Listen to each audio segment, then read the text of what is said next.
sight, our fears are done. Oh, the good times just begun. Oh, we know what we have, let's hold on tight. Found what we're looking for in life. Call us crazy, but things are finally right. With you and I, the future is bright.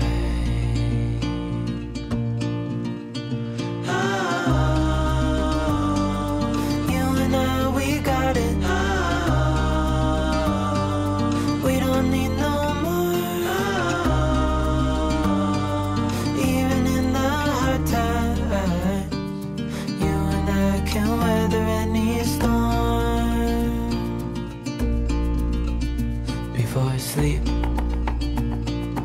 hear the crickets, see the moon, side by side and through. No limit to what we can do. Oh, we know what we have, let's hold on tight. Found what we're looking for in life. Call us crazy, but things are finally right. With you and I, the future is bright. Oh, you and I, we got it. Oh, we don't need no more. Even in the hard times, you and I can weather any storm.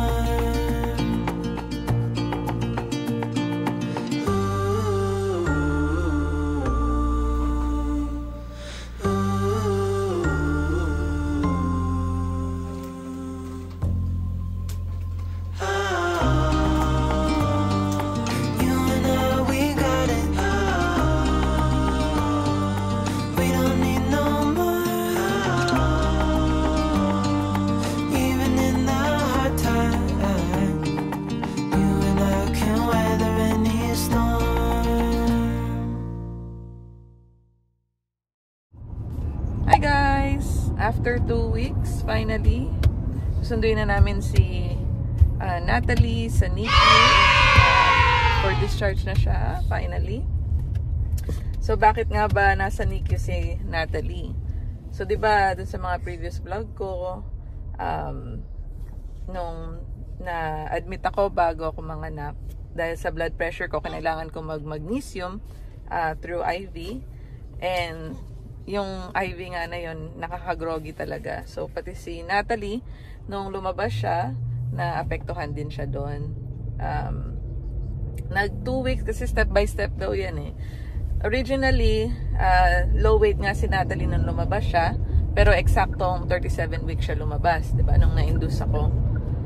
Una, dapat iti-check lang yung temperature niya, tapos make sure na mapass na yung 3 blood sugar test niya, at yung car seat. Pero napansin namin after couple of hours nung pinanganak siya, parang medyo nahirapan siyang huminga.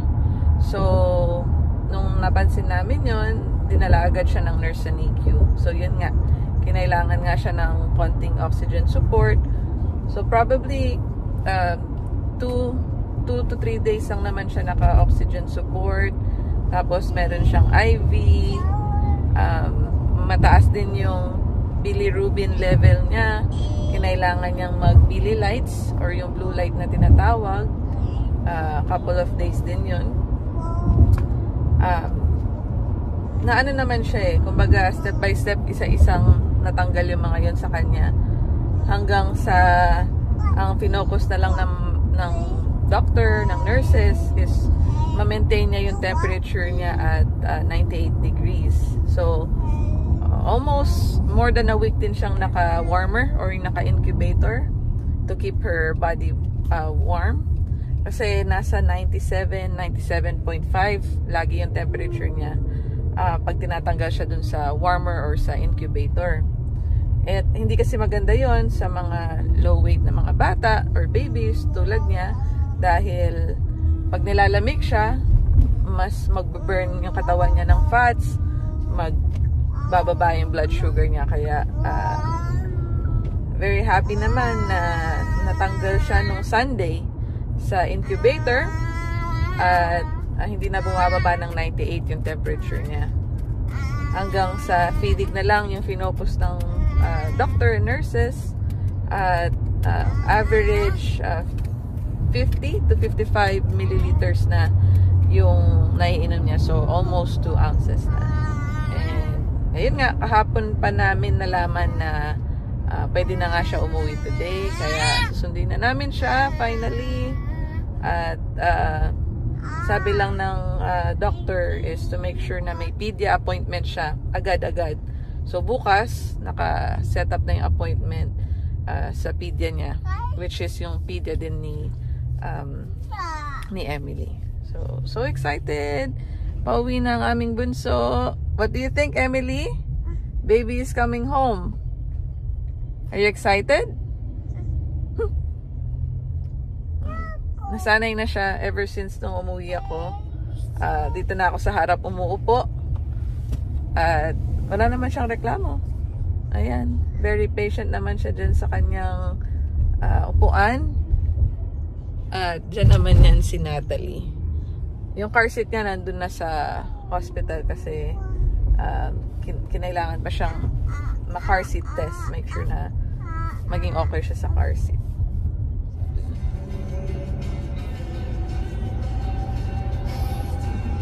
Where are you going? Huh? Where are you going? Say hi. Hi. See you, baby. See you, baby. Come on. See you, baby.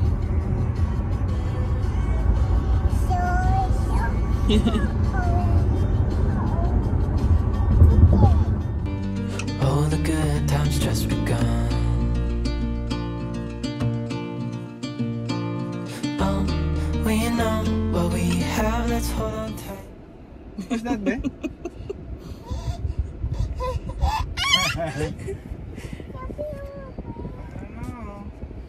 Dada forgot to put the mirror. Say hi.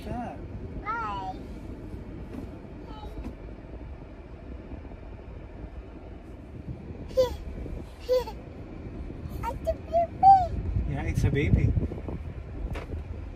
It's your sister. Bahay na kami, guys. Nakauwi kami ng 2 o'clock. At kumain na rin si Natalie. 60 ml yung ininom niya kanina. So, gagawin ko niyan. Tutuloy ko lang yung care time niya dun sa NICU. 8:11 to 5 p.m. Itong toy na to, katabi niya yan sa NICU. Masanay ko rin siya sa crib, hindi lagi bubuhatin. Kasi maganda na yung training sa kanya dun sa hospital. Umiyak lang siya konti. Pinili ko lang, tapos nung natulog na, yan, binalik ko na lang siya dyan. 2 weeks old na si Natalie. Sakto at nakalabas na siya. Thank you, Lord.